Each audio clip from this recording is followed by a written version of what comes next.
Well, thank you for joining me today. Um, this is not exactly something you get from the food pantry, but it's something that I want to show you because we're going to be using this in multiple things that we make. Okay, first of all, you need your Morton salt. And the reason I say Morton salt is because of where we live. This is produced in Grand Saline, which is 20 minutes from where we live.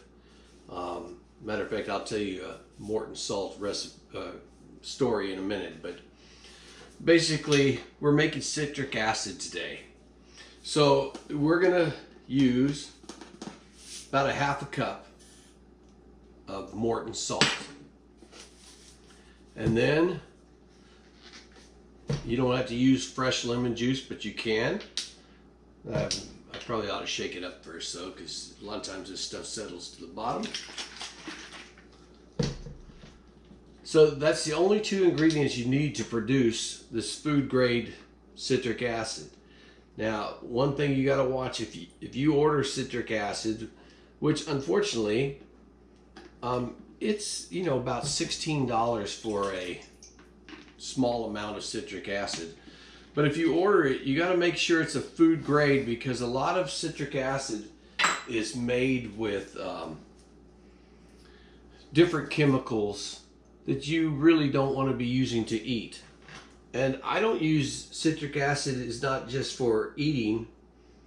I make the dishwashing soap with it. There's a lot of things I use it in, but we'll get to that.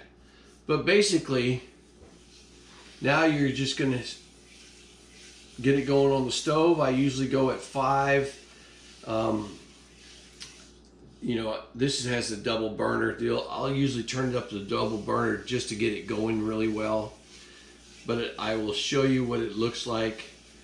And you're just going to keep stirring. It takes a little while until it completely dries out. If you don't stir, you're gonna burn it.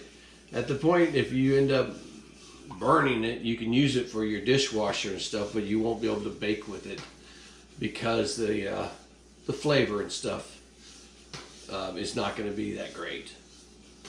So this is what we're looking at, and I won't make you sit here and watch it the whole time that I'm cooking it.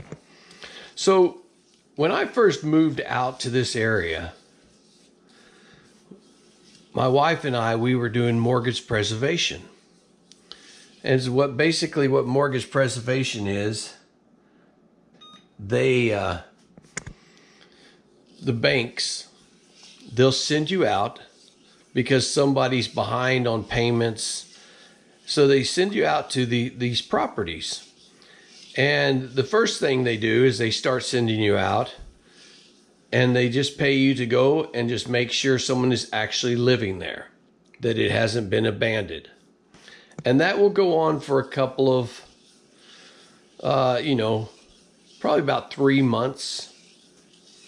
And as long as there's somebody living there, they're okay with it, because what happens is abandoned piece of property, usually a squatter will move in or someone will destroy the place. But then, okay, after a couple of months and they still haven't made their payments, then they go and they want us to contact these people.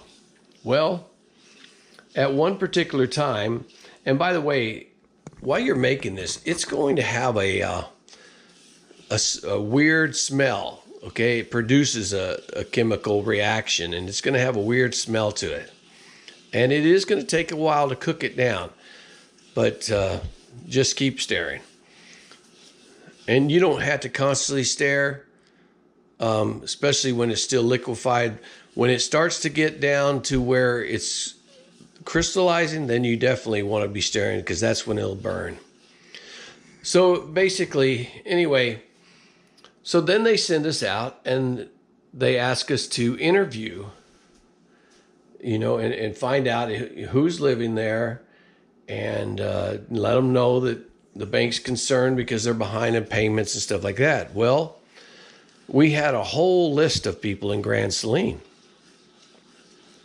And as we got out there, what I started realizing is most of these people were working for Morton Salt, and Morton Salt had laid them off.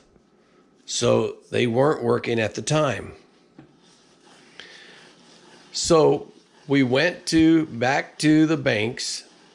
We filled out a thing and we said, look, they're living there. They're taking care of the property. But right now they're laid off and they don't have a job. But, you know, I talked with somebody from Morton Salt or whatever. Anyway, the layoff was supposed to be stopping soon. So we basically told the banks, look, it won't be long. They're going to be back working, and then they'll be able to catch up on their stuff. And so the banks left them alone. That was the only experience I ever really had with Morton Salt. One of these days, I'd love to see down in the salt mines. I've never been down there, but anyway, so at least these people were not removed out of their homes. Then they were able to go back to work and catch up, as far as I know, on their payments, but they went off the list, so that was a good thing. Well, I'll let you see as I get closer to being done. All right, so we're getting closer. I turned it down some, but I just want to show you. It's getting to the point where it's getting thicker. What you're trying to do is just get everything kind of evaporated. It will still have the lemon kind of smell to it.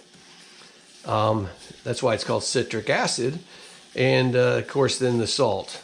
And the good thing is when you do cook with this, you don't need to be adding salt because you're going to get plenty of salt taste from this too. It's about there. It's not completely dry, but I'm going to take it off and I'm going to let it sit there for a while until it starts cooling down, and then it should be drying out. Now originally, I think this was $16 to $18. It was citric acid I had bought until I realized how easy it was to make it on my own. So I just kept the container and reuse it over and over again. But you can just put it in a jar after it's done. And that's going to be about it. And then later what I'll do is I'll teach you some recipes and things to make with it. One of the biggest things is I'll teach you how to do the like nacho cheese sauce. And you can basically use any cheese flavoring and any liquid. So that's about it.